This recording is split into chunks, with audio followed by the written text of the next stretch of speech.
ओम गणेशाय नमः। आप सभी में विराजमान प्रभु को मेरा नमस्कार है।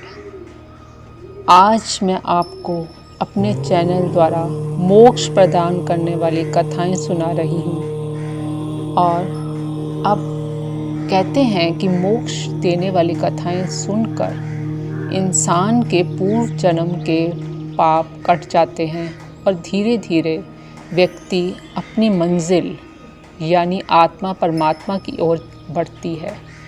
पूर्व जन्म ही नहीं, इस जन्म के पाप भी कटने लगते हैं। तो इसी तरह की मोक्ष प्रदान करने की कथाएं मैं आपके समक्ष लाती रहूँगी और आशा करती हूँ कि आप मेरे इस चैनल को सब्सक्राइब करके इस कथाओं को सुनते रहेंगे और बेल आइकन को दबा दीजिएगा ताकि मेरे सभी वीडियोज़ आप तक पहुँचते रहें। धन्यवाद। तो चलिए हम अब शुरू करते हैं एक ऐसी ही कथा गणेश जी की उत्पत्ति से। गणेश जी की उत्पत्ति कैसे हुई, तो इसके ऊपर जैसे आप सभी जानते हैं कि गणेश जी जो हैं वो शिव और पार्वती के पुत्र हैं। तो एक बार शनि जी की दृष्टि से उनका सिर का छेदन हुआ और उनके सिर पर हाथी का सिर जोड़ दिया गया।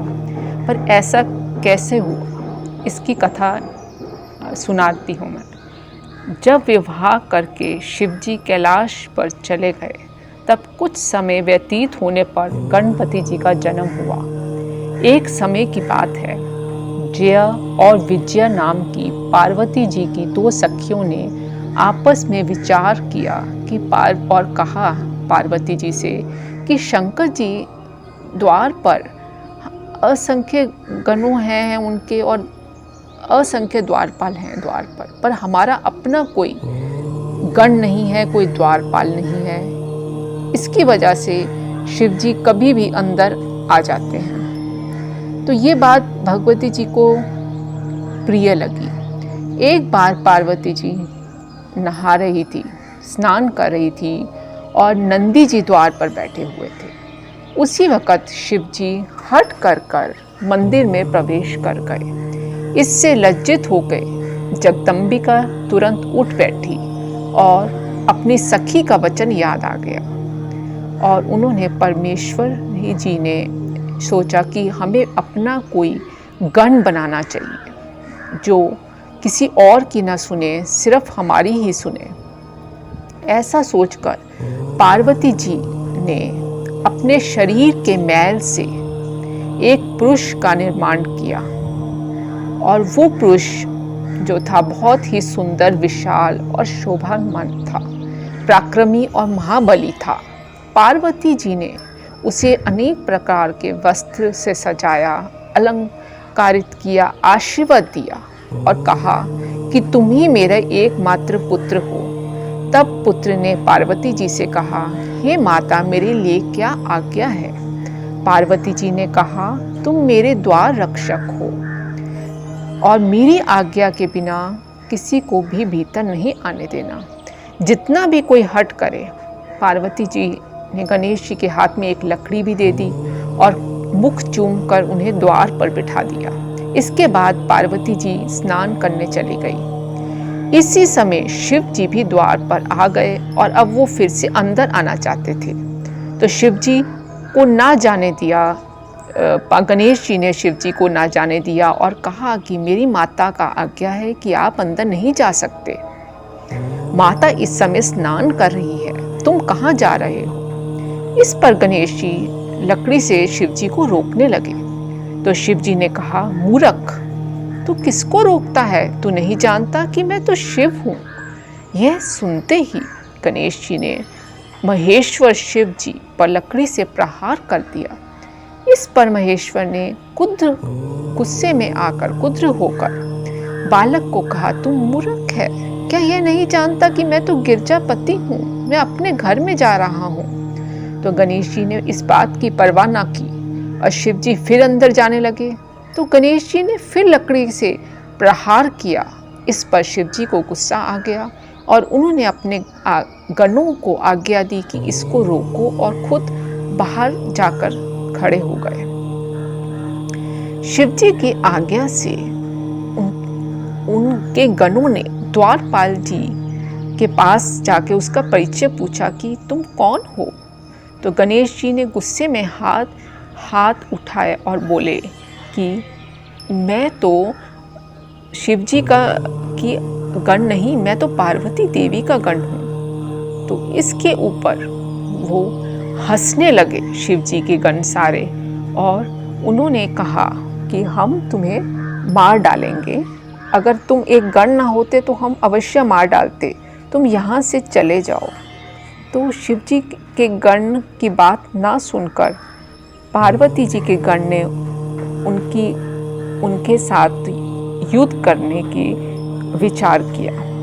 तो शिवजी के गणों ने ये बात जाकर शिवजी को बताई, और उधर इतना हल्ला गुल्ला होने पे पार्वती जी भी अपनी सखी से बोली कि तुम बाहर जाकर एक बार देखो कि आखिर बाहर क्या हो रहा है। तो पार्वती जी की सखी ने बाहर जाकर सारा जब वृतांत जब सारा देखा तो उन्होंने बताया पार्वती जी को कि अच्छा हुआ हमने अपना एक गण बना लिया है, क्योंकि शिव जी अंदर आना चाहते थे और हमारे गण ने उनको अंदर नहीं आने दिया। इस पर पार्वती जी बहुत ही खुश हुई, पर उन्होंने कहा कि देखो मेरा पुत्र क्या मैंने उसको थोड़ी देर के लिए बाहर खड़ा किया और सभी उसको छेड़ने लगे, सभी उससे लड़ने लगे।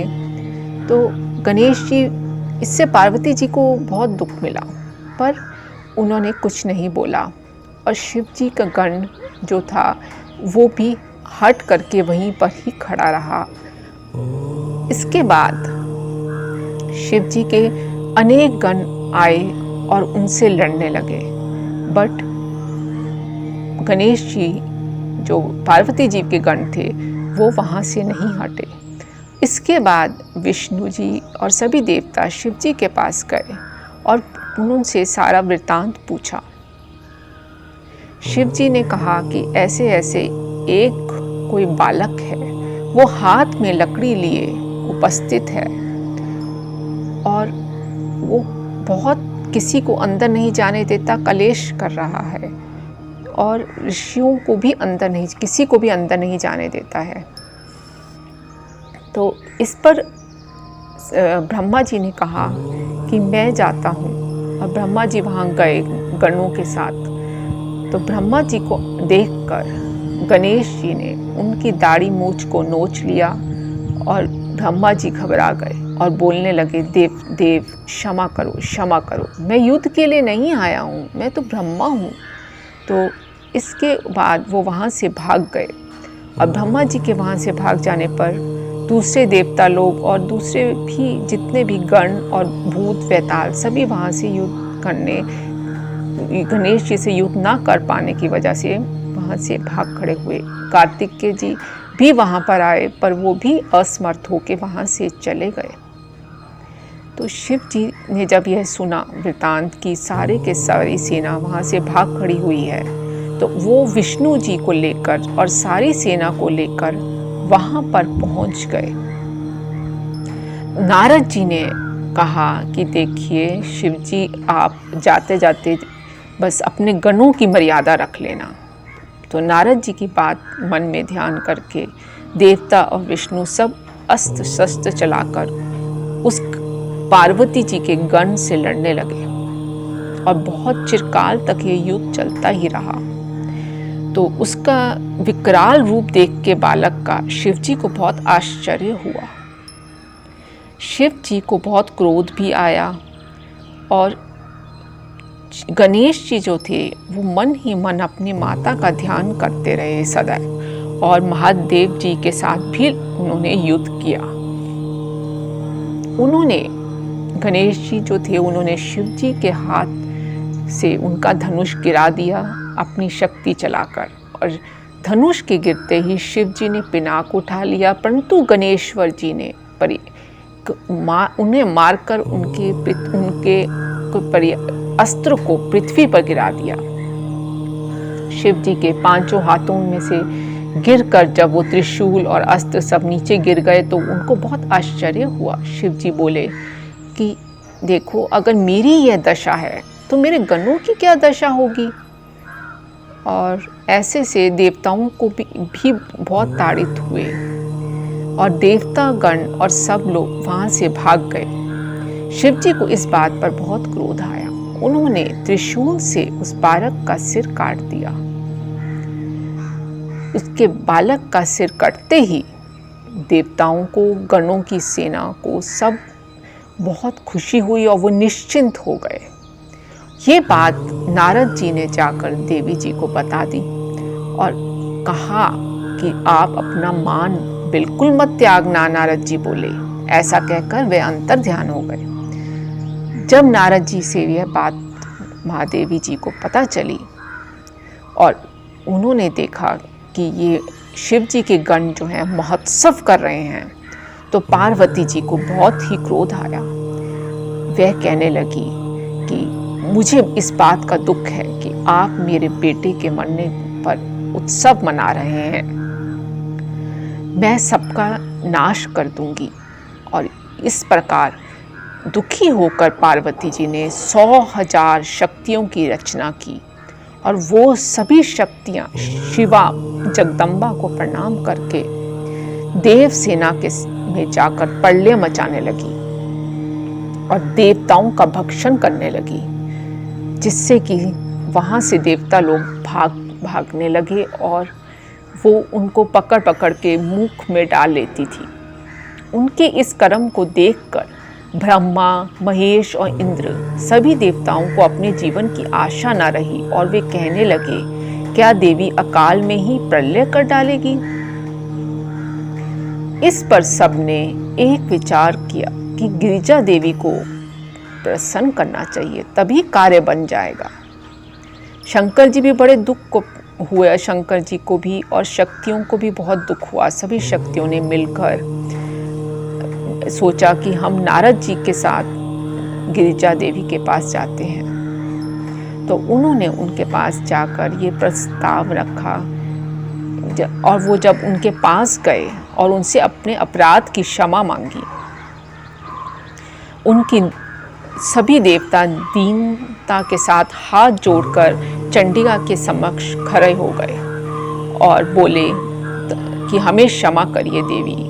तो देवी ने कहा, यदि मेरा पुत्र को जीवित कर दोगे तो मैं सबके मध्य में उसको पूजनीय भी हो जाएगा, तो मैं इस सृष्टि का संहार नहीं करूंगी।